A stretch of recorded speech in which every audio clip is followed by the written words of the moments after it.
सभी साथियों को प्रेम भरी नमस्कार, सत श्री अकाल प्यारे साथियों। जैसा कि हमारा स्वाध्याय चल रहा है जो कि कथामृत का, तो आज हम पहुंच चुके हैं उसके 30वें अध्याय में, जिसका शीर्षक है चमत्कारों के नियम। इसमें बात कर रहे हैं योगानंद जी सबसे पहले महान नावलकार लियो टॉल्स्टॉय के बारे में, कि उन्होंने एक बेहद रोचक कहानी लिखी है, जो कि उनके मित्र निकोलिस रॉरिच इस तरह से बयान कर रहे हैं।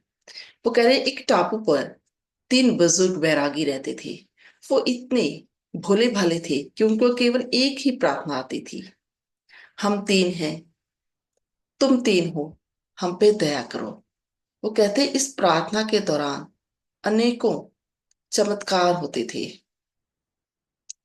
और एक दिन वहां का जो पादरी है वो सुनता है ये प्रार्थना के बारे में,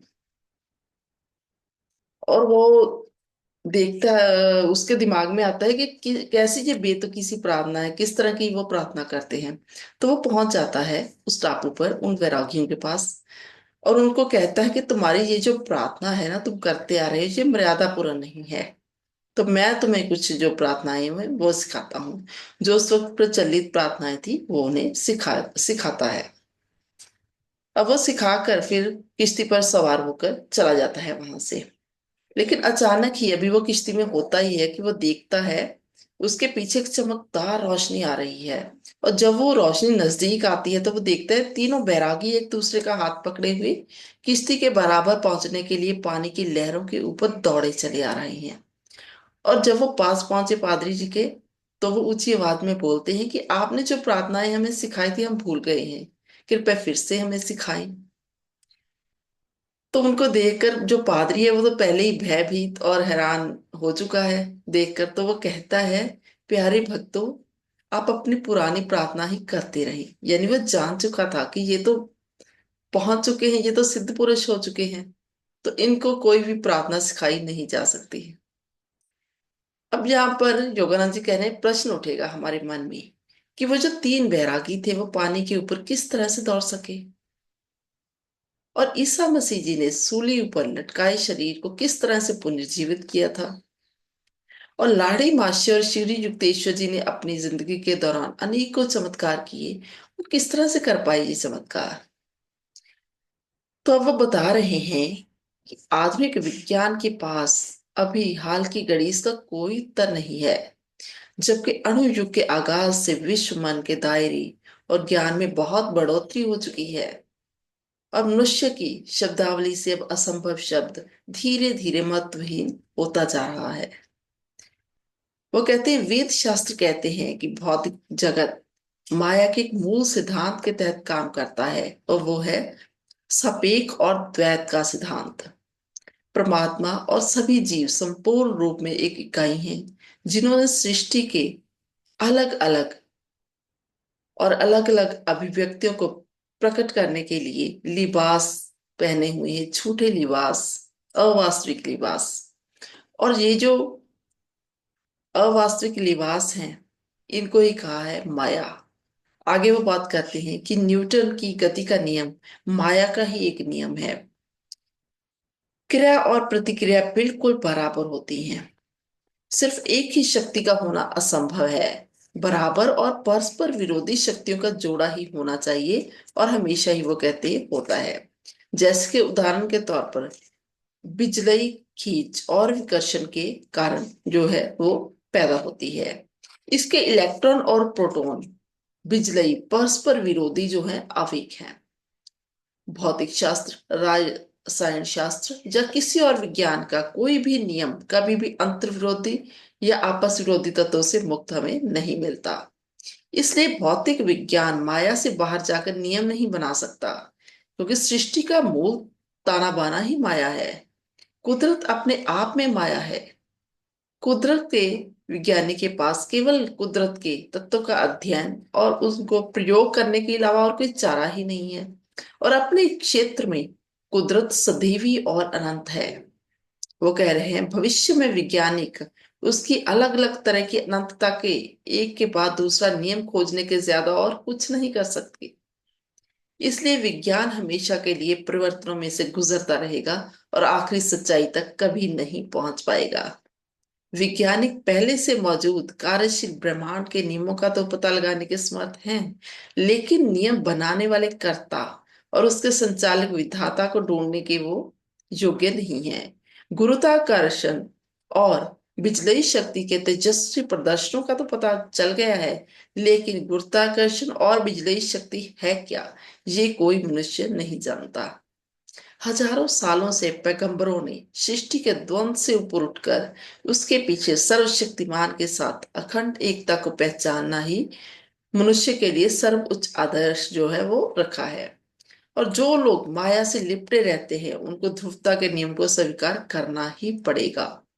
बहना और रुकना, चढ़ना और उतरना, दिन और रात, सुख और दुख, अच्छा और बुरा, जन्म और मौत, कुछ हजारों साल होने के बाद मनुष्य को इन बार बार होने वाली स्थितियों के नियमबद्ध चक्र बहुत ज्यादा दुखदायक और बेरस फिर महसूस होने लगते हैं। मतलब जब हम बार बार जन्म लेने लगते हैं, हजारों करोड़ों हम जन्म ले लेते हैं, तब हमें ये जो चक्र है ये बहुत ज्यादा दुखदायक और बेरस महसूस होना शुरू हो जाता है।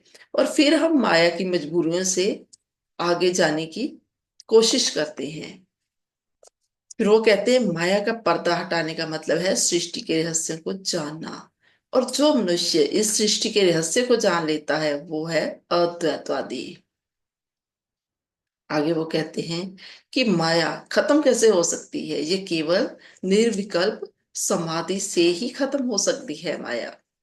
द ओल्ड टेस्टामेंट के पैगंबर और सभी देशों और युगों युगांतरों के जो भविष्य दृष्टा थे जिन्होंने भविष्यवाणियां की, उन्होंने इसी चेतना की अवस्था में उपदेश दिए थे। मतलब निर्विकल्प समाधि में ही सभी ने अपनी भविष्यवाणियां की थी। योगी अपने माथे के ऊपर मौजूद तीसरी आंख के द्वारा अपनी चेतना को सर्वव्यापकता में पहुंचा देता है। जब वो इस तरह से कर रहा होता है तो उसको ओम की पानी की इकट्ठी बह रही धाराओं की आवाज सुनाई देती है, जो इस सारी सृजना की एको एक वास्तविकता और प्रकाश के स्पंदनों के कारण होती है। सृष्टि के अरबों खरबों भेदों में से सबसे अनोखा भेद है प्रकाश।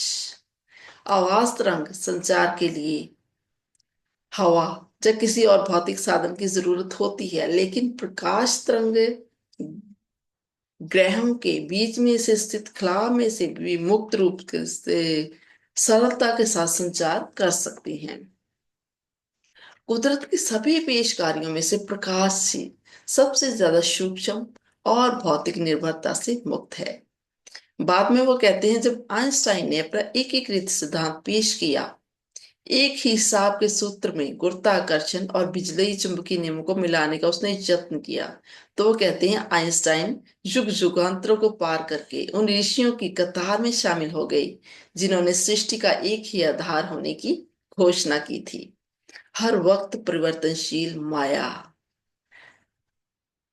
अब वो कहते हैं कि बड़े बड़े वैज्ञानिक ये कहने की हिम्मत दिखा रहे हैं कि अणु पदार्थ ही नहीं बल्कि एक शक्ति भी है।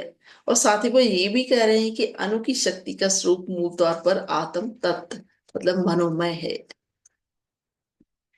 इस संसार का पूरा प्रपंच ही केवल आत्म तत्व है। आत्म तत्व यानी जिस तत्व से हमारा मन बना हुआ है उसी तत्व से ये पूरा संसार बना हुआ है। और हाल ही में वो कहते हैं बनाए गए हैं, एक खोज हुई है इलेक्ट्रॉन माइक्रोस्कोप की, और उससे ये पक्का सबूत भी मिल चुका है कि परमाणुओं का मूल स्वरूप जो है वो प्रकाश है।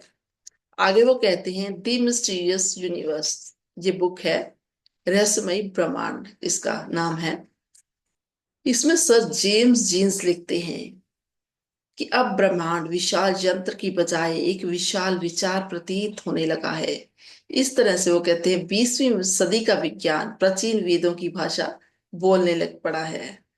इसलिए अगर ये आदमी आध्यात्मिक शिक्षा के द्वारा नहीं तो विज्ञान द्वारा ही सही, वो कहते हैं आदमी को ये दार्शनिक सच्चाई अब समझ लेनी चाहिए कि भौतिक संसार नाम की कोई चीज नहीं, उसका ताना बाना सभी माया है। विश्लेषण करने से उसकी सारी सच्चाइयां मृत तृष्णा की तरह अलोप हो जाती हैं।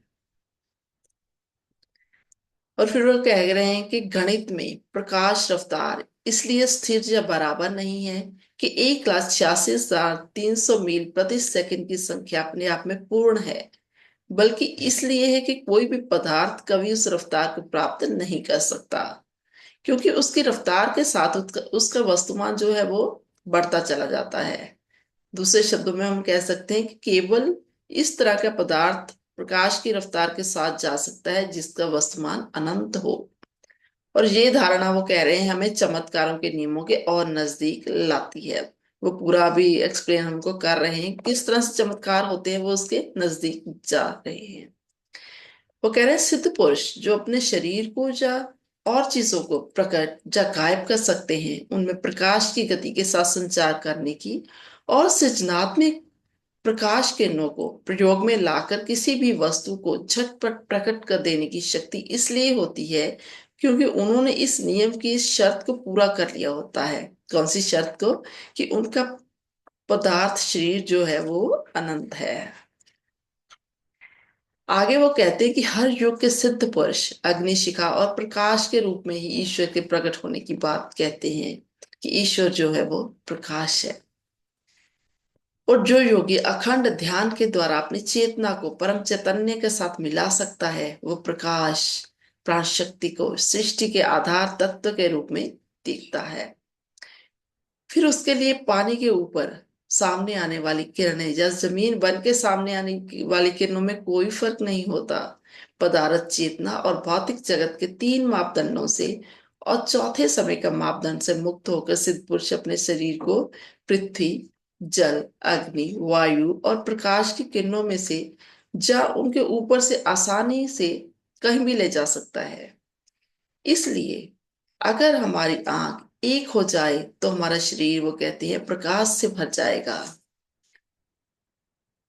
और जब मुक्तिदाती तीसरी आंख के ऊपर लंबे समय तक मन को एकाग्र करने से योगी जो है वो भौतिक जगत और उसके गुरुत्वाकर्षण भाग के सभी जो भूलेखे हैं, वहम है, उनको नष्ट करने के समर्थ हो जाता है। तो वो सृष्टि को उसी रूप में देखता है जिस रूप में विधाता ने उसकी रचना की हुई है, मतलब मूल रूप प्रकाश। आगे वो कह रहे हैं कि चमत्कारों के नियम को कोई भी ऐसा व्यक्ति हरकत में ला सकता है जिसने ये महसूस कर लिया हो कि पूरे सृष्टि का मूल तत्व प्रकाश है। सर्वव्यापी प्रकाश अणुओं को किसी भी दृष्टिगोचर अभिव्यक्ति में झटपट व प्रकट कर सकता है। जैसे कोई पेड़, कोई दवाई या मानव शरीर, उसका निर्धारण योगी की इच्छा और उसकी संकल्प शक्ति के ऊपर ये बात निर्भर करती है कि वो क्या परिवर्तन करना चाहता है। अब वो कह रहे हैं कि रात को व्यक्ति सपने देखते हैं तो सपने में वो चेतनता में प्रवेश करते हैं और उनको हर तरफ से हर रोज जकड़ कर रखने वाले अहंकार की जो हमारी बाउंड्रीज हैं उनसे छुटकारा मिल जाता है। नींद में उनको अपने मन की सर्वशक्तिमानता का बारंबार प्रदर्शन देखने को मिलता है। देखते ही देखते उनके सपने अनेक वर्षों पहले मरे हुए उनके सगे संबंधी या मित्र भी प्रकट हो जाते हैं। तो वो कहते हैं सभी मनुष्यों को अपने सपनों में बड़े थोड़े देर के लिए ये स्वतंत्र जो चेतना है आम मनुष्य को प्रतीत होती है, लेकिन जो ईश्वर मग्न सिद्ध पुरुष हैं उनके मन की हर वक्त ही ये हालत होती है जो कि हमें सपने में प्रतीत होती है। तो साथियों, बाकी हम अगले जो वीडियो है उसमें चर्चा करेंगे कि योगानंद जी को किस तरह से ये एहसास हुआ, उनके साथ क्या क्या चमत्कार हुए, कि किस तरह से वो इन चमत्कारों की जो परिभाषा है उसको जान सके। मुझे इतने प्रेम से, इतने प्यार से आपने सुना, आप सबकी बहुत बहुत शुक्रिया। जल्द ही हम फिर मिलेंगे अगले वीडियो के साथ।